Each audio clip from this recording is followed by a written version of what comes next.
Assalamualaikum dan selamat sejahtera kepada semua. Nama saya Muhammad Farhan bin Muhammad Izani. Hari ini saya akan membincangkan tentang falsafah pemikiran dalam kehidupan, iaitu pemikiran luhur. Definisi pemikiran luhur ialah pemikiran yang berkaitan dengan aspek ketuhanan, ketauhidan, keimanan dan kepercayaan kepada seruan Tuhan mengikut agama masing-masing. Terdapat beberapa ciri pemikiran luhur, iaitu dari segi pemikiran dan juga dari segi perbuatan. Dari segi pemikiran, pemikiran luhur memerlukan akal untuk berfikir tentang sesuatu perkara sama ada baik atau buruk dari segi agama.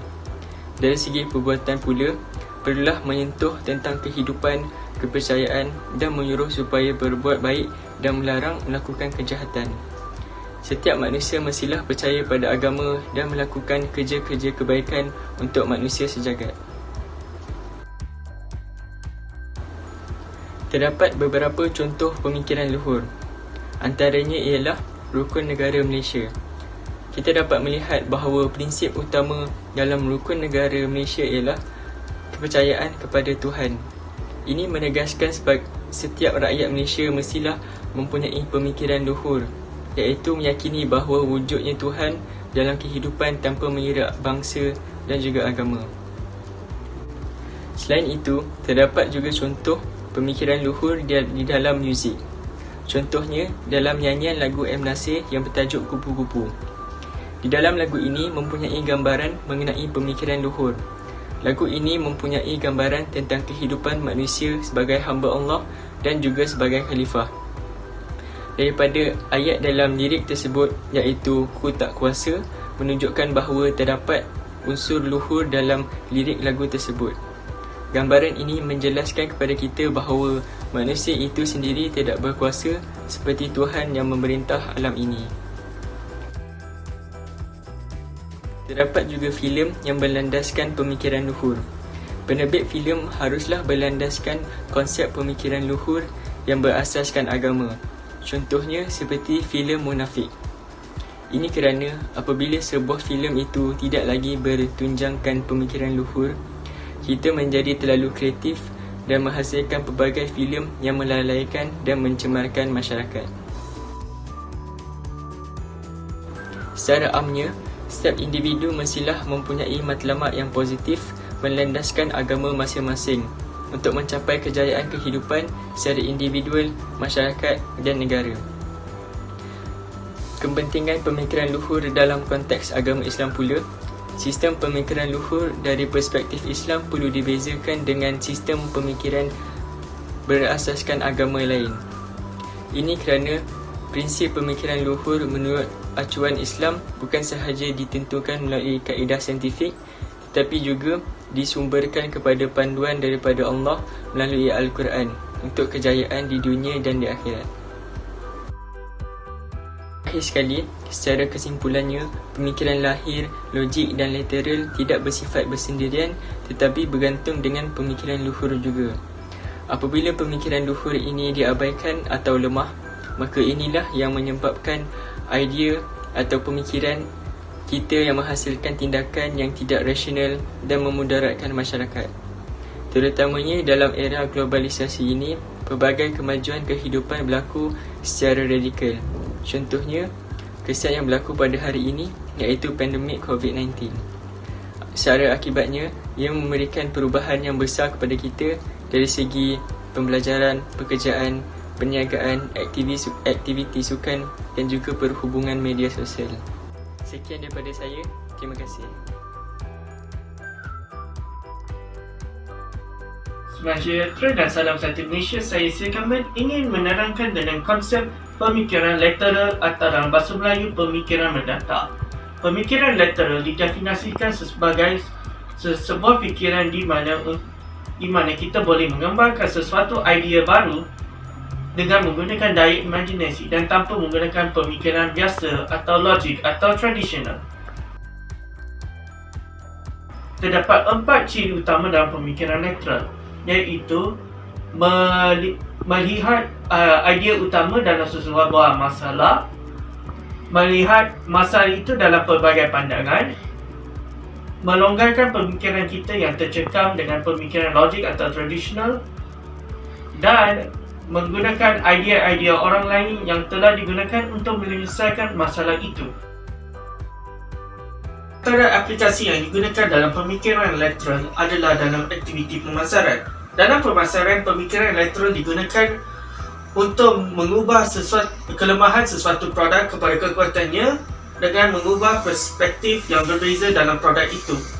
Selain itu, pemikiran lateral juga membantu produk untuk menarik perhatian dari orang ramai dengan memberi liputan bahawa produk itu berani dan tangkas. Dari segi media dan hiburan, pemikiran lateral digunakan untuk menghasilkan karya-karya baru dengan menggunakan idea-idea orang lain.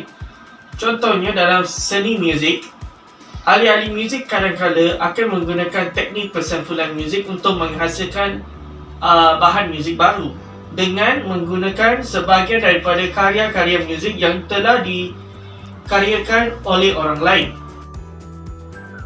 Empat kepentingan dalam pemikiran lateral, antaranya ialah penjanaan idea baru, pembaruan dalam sistem pengeluaran dan pemasaran, penyelesaian masalah dan membuat keputusan, dan pengajian data dalam pelbagai pandangan untuk mendapatkan informasi yang berguna. Kesimpulannya, pemikiran lateral digunakan untuk menyelesaikan masalah-masalah kompleks yang tidak dapat diselesaikan oleh pemikiran logik atau pemikiran tradisional. Selain itu, pemikiran lateral juga menghasilkan karya-karya baru dengan meningkatkan keunikan dan keaslian sesebuah karya. Assalamualaikum warahmatullahi wabarakatuh. Di sini saya akan menerangkan pemikiran lahir. Baiklah, pemikiran lahir ini punya definisi yang berkait dengan kehebatan otak kita berfikir dan membantu dalam kesarjanaan sesuatu bidang.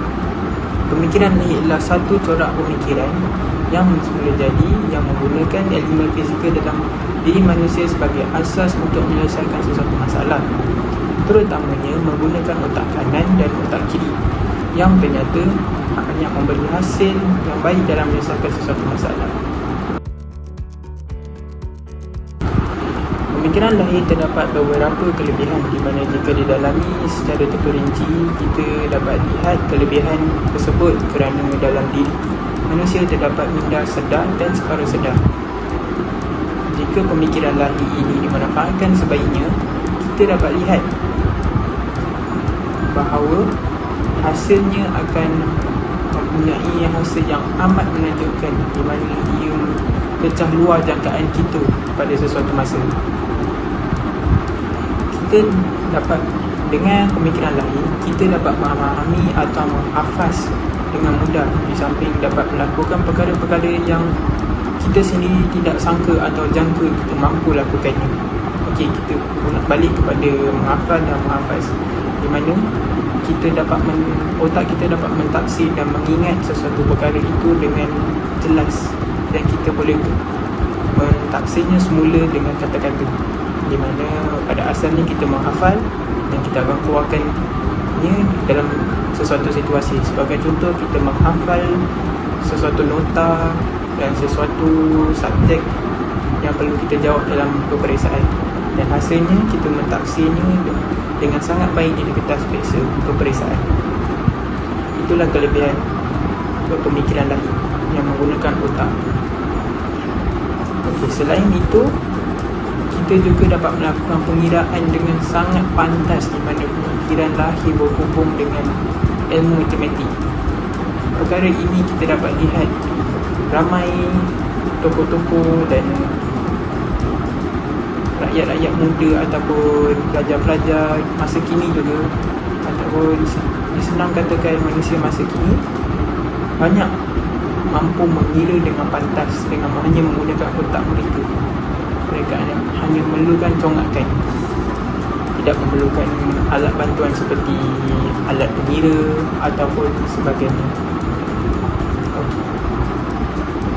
Terdapat berbagai lagi kebaikan dan kelebihan yang terhasil daripada pemikiran lahir, di mana kita tidak menjangkakan, malah tidak semua manusia mampu merasai perkara ini kerana setiap manusia mempunyai tahap yang berbeza-beza bagi pemikiran lahir mereka.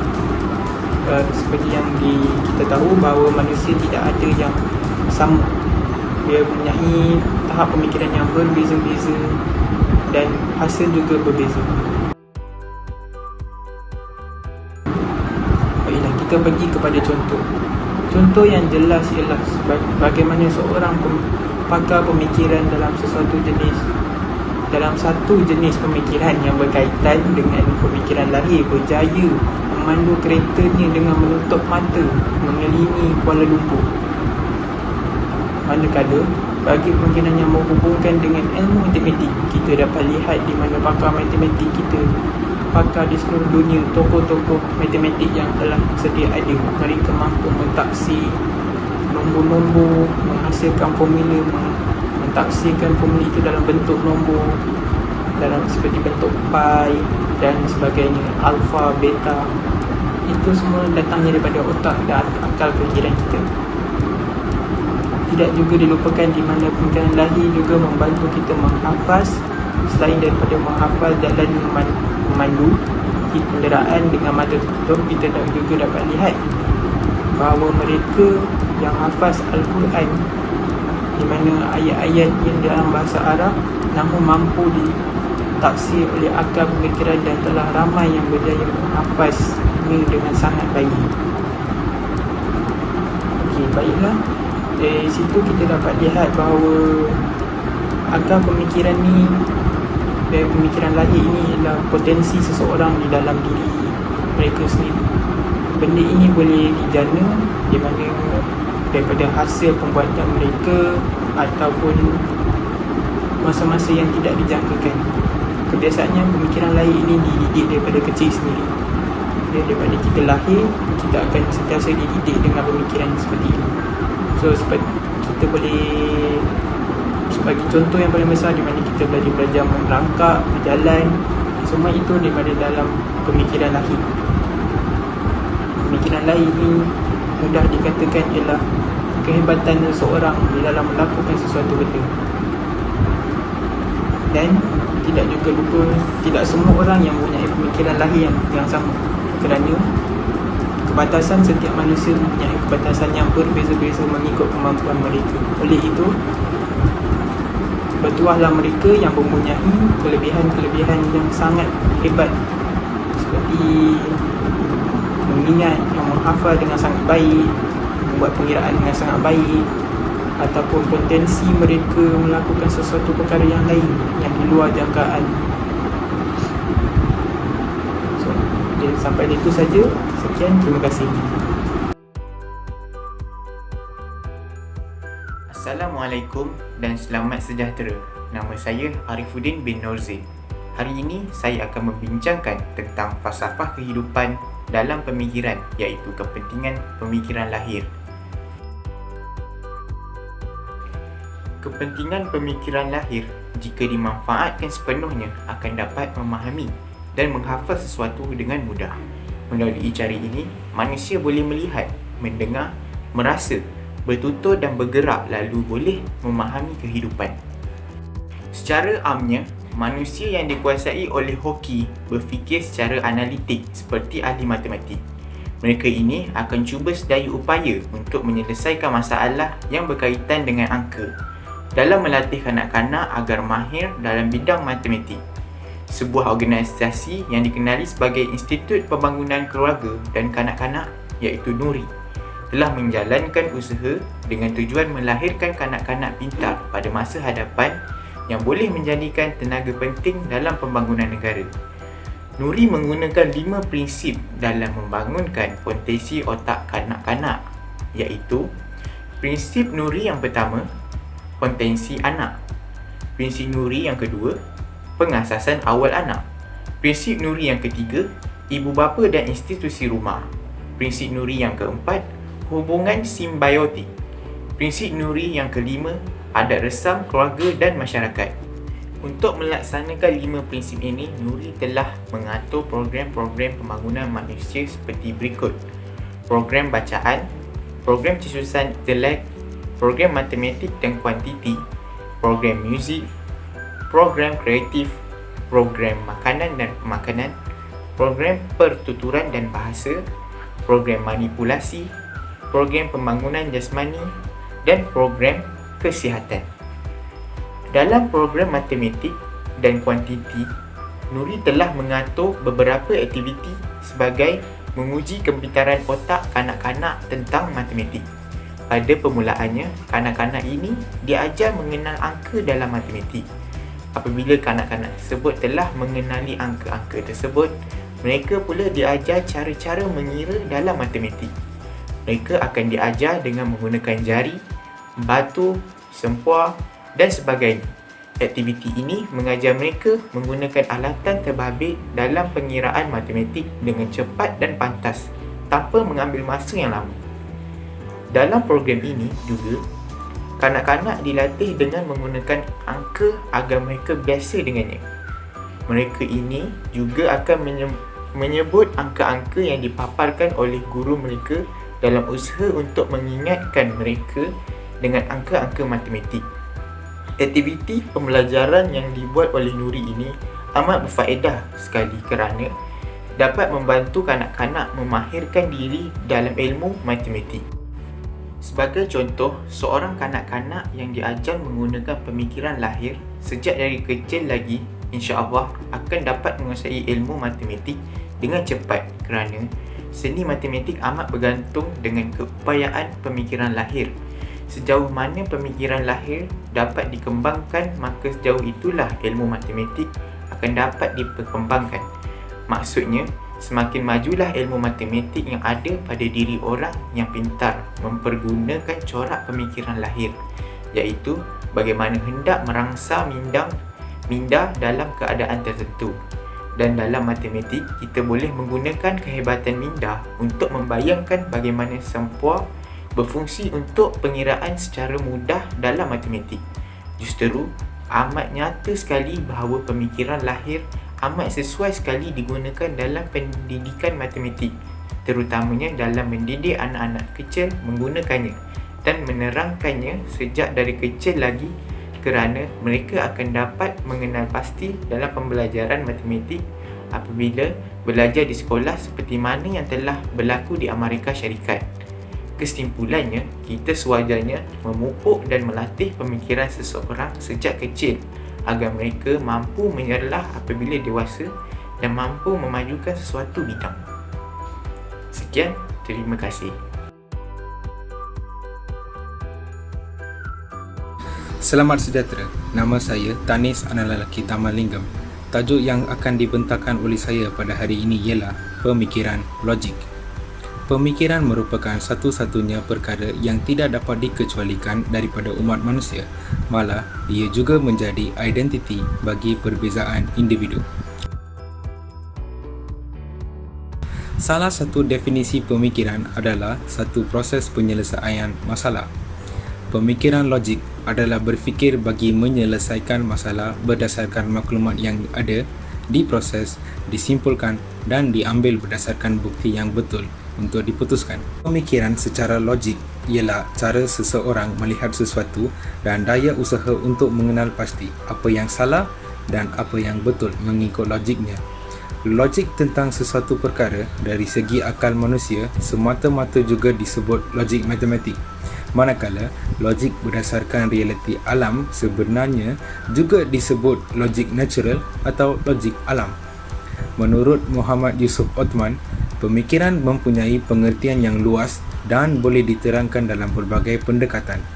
Namun, berfikir merupakan suatu usaha yang luas dan boleh diterangkan dalam pelbagai pendekatan. Namun, berfikir merupakan suatu usaha untuk meningkatkan pengetahuan seseorang. Oleh yang demikian, hanya orang yang mampu berfikir boleh melakukan perubahan dan boleh menjana aktiviti yang bersifat kreatif dan membina. Dalam konteks ini, pemikiran logik mempunyai beberapa ciri yang menjadikannya lebih ketara berbanding cara pemikiran lain. Ciri utama pemikiran logik ialah bersifat sebagai suatu sistem urutan. Sistem urutan bermaksud suatu perkara bermula dengan satu premis, kemudian diikuti oleh urutan berikutnya satu demi satu tanpa ada percanggahan atau mengalih kepada yang lain. Urutan itu bergerak langkah demi langkah dan tiap-tiap satunya mesti betul. Urutan yang dimaksudkan bertuju kepada hujah yang disampaikan. Sejurus dengan itu, urutan yang betul dan tidak bercanggah dengan konteks lain. Maka, melalui cara begini, sesuatu perkara boleh dijadikan logik. Sebagai contohnya, sesuatu syarikat akan menjalankan ujian penyelidikan pasaran untuk mengukur tindak balas pengguna terhadap produk baru sebelum merangka strategi pengiklanan. Mereka berbuat demikian untuk mendapat pandangan pengguna terhadap produk baru mereka sebelum bergegas menjual produk itu. Melalui cara penyelidikan syarikat akan lebih mengetahui kehendak pengguna dan boleh membuat penambahbaikan dalam produk mereka serta memaksimumkan kadar penjualan mereka. Dalam pada itu, ciri lain yang diketemui dalam pemikiran logik ialah mencari dan membuat penilaian. Sistem pemikiran logik merupakan sistem yang menitik beratkan penilaian, maka ia tidak berupaya mencipta ataupun menerbitkan idea. Pemikiran logik memberi perhatian kepada salah atau betul. Jika ia salah, maka ia tidak betul. Jika betul, maka ia tidak salah. Setiap pernyataan mesti dinilai. Sebarang perkaitan atau kesimpulan yang dibuat adalah berdasarkan kepada fakta dan maklumat yang dibuktikan sahaja. Boleh dikatakan bahawa melalui cara logik, seseorang akan melihat sesuatu dari dua kotomi yang berlawanan. Sebagaimana yang kita sedia maklum, ramai yang mengesyorkan strategi untuk berhenti merokok setelah mengkaji kajian terbaru mengenai berhenti merokok, terutamanya pihak kerajaan. Setiap cara yang disyorkan oleh pakar bukanlah sesuatu yang dicipta ataupun merupakan spekulasi mereka. Malah, pelbagai kajian telah dibuat atas faktor-faktor yang membuat seseorang menjadi perokok. Setiap kajian yang dibuat akan dinilai dan dikaji berdasarkan respon orang ramai. Setelah semua proses tersebut, pihak kerajaan akan mengambil langkah proaktif dalam mencegah tabiat merokok dalam kalangan masyarakat. Lantaran itu, jelaslah bahawa pencarian dan penilaian menjadi ciri penting dalam pemikiran logik. Pada waktu yang sama, penekanan kepada analisis dan mencari kebenaran juga merupakan antara ciri pemikiran logik. Pemikiran logik berlaku apabila setiap perkara perlu dianalisa dan dicari yang mana betul atau salah. Pemikiran logik itu tidak menerima kemungkinan di mana ia tidak bersifat generatif. Jika ada unsur kemungkinan, maka pemikiran logik akan rosak. Pemikiran logik semuanya bertitik tolak kepada proses menilai, menganalisa bagi memastikan apa yang betul dan salah. Edward de Bono mengelarkan pemikiran logik sebagai pemikiran vertikal yang bersifat tradisional. Sejak dari dulu lagi, sesuatu yang logik merupakan sesuatu yang pastinya benar. Oleh itu, setiap hujah yang dikatakan logik mestinya mempunyai kebenaran dan tidak hanya dirumus berdasarkan spekulasi. Sekarang, rakan saya akan membincang pasal topik pemikiran logik dengan lebih lanjut. Terima kasih saudara dan selamat sejahtera kepada semua. Nama saya Murasul Limaran. Saya dari Fakulti FKIKK ingin menyambung pembentangan saudara Tanis tadi dengan menerangkan prinsip-prinsip pemikiran logik dan juga menerangkan tentang logik induktif dan logik deduktif. Terdapat 3 prinsip asas dalam mengenali logik, iaitu prinsip identiti, prinsip yang mengeluarkan kedudukan tengah dan prinsip kontradiksi. Prinsip identiti mengasaskan bahawa perkara yang nyata dan diterima pakai tidak boleh diubah dan dipertikaikan lagi. Dalam hal ini, penakkulan juga menjadi jelas dan tidak keliru kerana fakta yang tepat. Tidak terdapat keadaan yang was-was lagi. Dalam proses penakkulan, jika terjadi begitu maka ia telah memenuhi asas logik. Asas kepada prinsip identiti ini ialah bahawa terdapat pernyataan yang selalunya betul dan tidak boleh diubah-ubah lagi. Terdapat banyak pernyataan seperti ini. Matahari terbit di sebelah timur dan terbenam di sebelah barat. Yang lagi satu pula, api itu panas. Seterusnya, prinsip yang mengeluarkan kedudukan tengah. Prinsip ini menekankan bahawa setiap pernyataan itu sama ada betul atau salah berasaskan bahawa satu benda itu mempunyai satu nilai. Orientasi dua nilai memberi gambaran bahawa satu benda itu sama ada hitam atau putih, bahagian tengah dikeluarkan. Satu pernyataan yang menyatakan benda itu hitam tidak boleh disambung dengan benda itu putih. Prinsip ini menolak percanggahan. Prinsip mengasingkan kedudukan tengah ini menegaskan bahawa satu pernyataan mesti melihat sama ada benar atau salah. Sebagai contoh, kertas buku ini berwarna putih. Jika pernyataan itu dipanjangkan, kertas buku itu berwarna putih dan hitam, maka ia bercanggah dengan prinsip logik.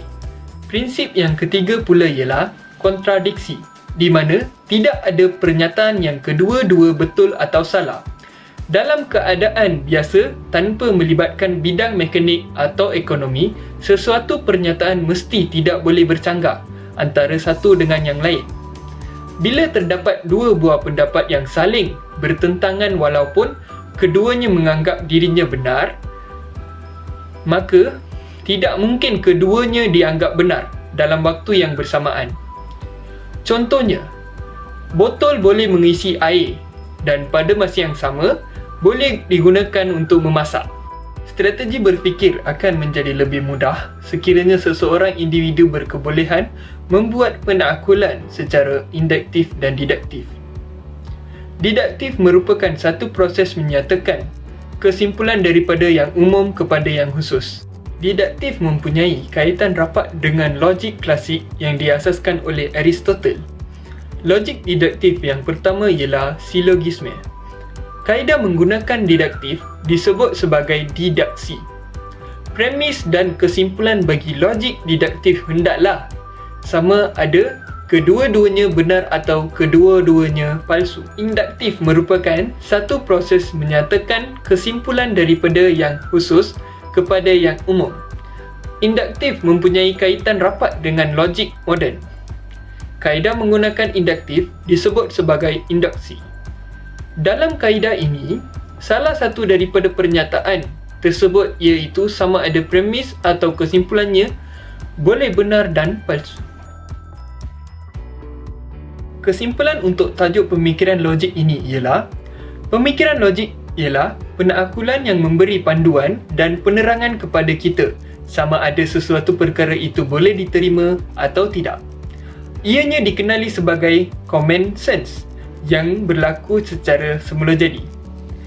Elemen alasan yang digunakan pakai ialah secara induktif dan diduktif yang ada kalanya tidak dapat memberikan jawapan yang tepat.